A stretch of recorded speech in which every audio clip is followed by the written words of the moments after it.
নমস্কার, কেমন আছেন সবাই? নিশ্চয়ই খুব ভালো আছেন। বাসন্তী রান্নাঘরে সবাইকে স্বাগত। বাড়িতে যদি বানানো হয় দোকানের মতো এরকম পারফেক্ট মিষ্টি দই খুব সহজে, তাহলে কিন্তু এই গরমের মধ্যে বারবার বাড়িতে অতিথি আসলে আপনার কিন্তু দোকানে যেতে হবে না, বাড়িতেই বানিয়ে নিতে পারবেন খুব সহজে। আর রেসিপিটা ভীষণ ভালো লাগবে আশা করছি। ভালো লাগলে চ্যানেলটিকে আমার সাবস্ক্রাইব করে বেল আইকনটি প্রেস করে আমার পাশে থাকবেন। তাহলে চলুন, এখানে আমি 1 লিটার দুধ নিয়েছি। এবার দুধটাকে অনেকক্ষণ ধরে ফুটতে দিয়েছি, মিনিট 10 ফুটছে। আর এখানে দই নিয়েছি, দই এখানে 100 গ্রাম দই নিয়েছি। দইটা যেহেতু একটু টক কম, অনেকটাই কম, যার কারণে দইটা একটু বেশি নিয়েছি। দইটা জল ঝরাতে দিয়েছি আর দুধটাও এদিকে অনেকক্ষণ ধরেই ফুটছে। এখানে নেব একটা বাটির মধ্যে নেব, এখানে 50 গ্রাম চিনি নিয়েছি। এবারে আমি বাটিটাকে গ্যাসে বসিয়ে দেবো,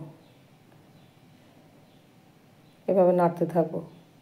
যখন ক্যারামেল বানাবেন খবরদার কিন্তু গ্যাসের কাছ থেকে সরবেন না, তাহলে কিন্তু আপনার ক্যারামেল আর ক্যারামেল থাকবে না। এবার অল্প একটুখানি জল দিলাম, জল দিয়ে এবার আস্তে আস্তে নাড়বো যতক্ষণ কালারটা না চেঞ্জ হয়। আস্তে আস্তে আসছে, বাবলসও উঠেছে। এবার আস্তে আস্তে কালারটা চেঞ্জ হয়ে যাচ্ছে। আর কনস্ট্যান্ট নাড়তে থাকবো যাতে নিচে কোনোভাবে লেগে না যায়। গরমটা খুব পড়েছে, ওই জন্য টক দই মিষ্টি দই দুই লাগবে, তাই না? যারা মিষ্টি দই যারা পছন্দ করে না তারা টক দই খাবেন। কালারটা একদম গোল্ডেন কালার হয়ে গেছে। এবারে অল্প অল্প করে দুধ দেবো। দুধটা খুব সুন্দর গাঢ় হয়েছে। দুধ যত জাল পড়বে, যত গাঢ় হবে, তত দইয়ের টেস্ট হবে। আমি এখানে দেশি গরুর দুধ আমাদের, অল্প দুধ দিয়ে এবার ক্যারামেলের সাথে দুধটা মিশিয়ে নেবো ভালো করে, দিয়ে এবার পুরো দুধটাই দিয়ে দেবো, দিয়ে আবার ভালো করে মিশিয়ে নেবো। দুধটা এত সুন্দর জাল হয়েছে, সারা ঘরটি একদম মম করছে গন্ধে, এত সুন্দর লাগছে। দেখেছেন কি সুন্দর গাঢ় হয়ে গেছে, কালারটাও আস্তে আস্তে কিন্তু চেঞ্জ হয়ে গেছে।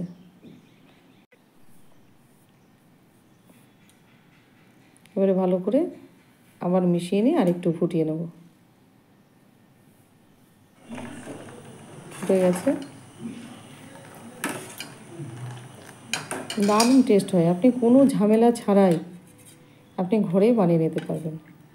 জাল দেওয়া হয়ে গেছে, দেখেছেন পুরো গাঢ় হয়ে গেছে, খুব সুন্দর গন্ধ বেরোচ্ছে, সারা ঘর দিয়ে গন্ধ বেরোচ্ছে। এবার দুধটা আস্তে আস্তে এভাবে ঠান্ডা করে দেবো। এভাবে কনস্ট্যান্ট এবার নাড়তে থাকুন। 5-7 মিনিটের মধ্যে দুধ ঠান্ডা হয়ে যাবে। ঠান্ডা হয়ে গেছে, এবারে যে জল ঝরানো দইটা ছিল সেটা দিয়ে দিলাম। কতটা জল বেরিয়েছে দেখেছেন বাটির মধ্যে। এবার এটাকে দইটা একটু ভালো করে ফেটিয়ে নেবে যাতে দইয়ের কোনো লাম্পস না থাকে।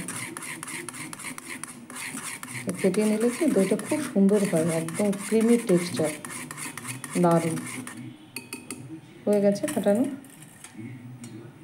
এবারে দইটা দিয়ে দেবো। দইটা একবারে ঢালবো না, অল্প অল্প করে ঢালবো, একটু করে ঢালবো আর একটু করে মেশাবো।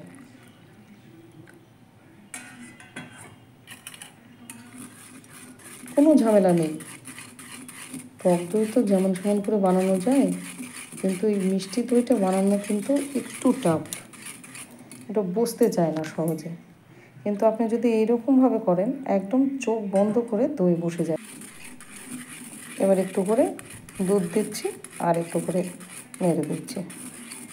আর বেশি দুধ নেই, অল্প একটুখানি দুধ আছে। এবার এটা পুরোটাই ঢেলে দেবো। কি সুন্দর দেখেছেন দুধটা গাঢ় হয়েছে, আর দইটা খেতে অসাধারণ হয়েছে। এবার রেডি হয়ে গেছে। এবার এর একটা সজ্জা রচনা করতে হবে। তাহলে চলুন, এই যে একটা স্ট্যান্ড দিয়েছি আর এখানে একটা সোয়েটার দিয়েছি। চোখ কান বুঝে ঠিক এরকম একটা বিছানা করে দইবাবুকে শুয়ে দেন, দিয়ে দিলেন। এবার ওনাকে একটুখানি আচ্ছাদন করে দেন একটা স্টিলের থালাতে। এবার উপর থেকে আর একটা কিছু একটা ভারী চাপিয়ে দেন। এবার প্রতীক্ষার অবসান, যেটা দেখাতে চাইছি আগে দেখি সেটা হয়েছে নাকি। একটু টেনশান হচ্ছে যে খুলিনি তো এখনও, দেখি। ওয়াও, জাস্ট ওয়াও, এত সুন্দর জমেছে দইটা। একবার দেখুন, আপনারাই দেখুন। কোনো রকম ঝামেলা আছে, কিন্তু দুই একটা একটু টেকনিক। যদি আপনি এরকম একটা কোনো কিছু চাপিয়ে দেন, তার উপরে যদি দইয়ের হাঁড়িটা বসিয়ে দেন, তাহলে অনায়াস হয় চোখটা বন্ধ করে দই বসে যাবে। মিষ্টি দই, বিশেষ করে মিষ্টি দইটা বসানো একটু টাফ। আমরা তো অত পেশাদার লোক নয়। দেখেছেন কি সুন্দর হয়েছে, আর খেতেও একদম জাস্ট ফাটাফাটি, অসাধারণ হয়েছিল। তাহলে কেমন লাগলো বলুন? দইয়ের রেসিপিটা খুব সহজে বানিয়ে দেখালাম, কোনো ঝামেলা ছাড়াই। যদি আমার রেসিপিটা ভালো লাগে তাহলে কিন্তু আমার চ্যানেলটাকে সাবস্ক্রাইব করবেন। হ্যাঁ, লাইক শেয়ার কমেন্ট করতে কিন্তু ভুলবেন না। ভালো থাকবেন।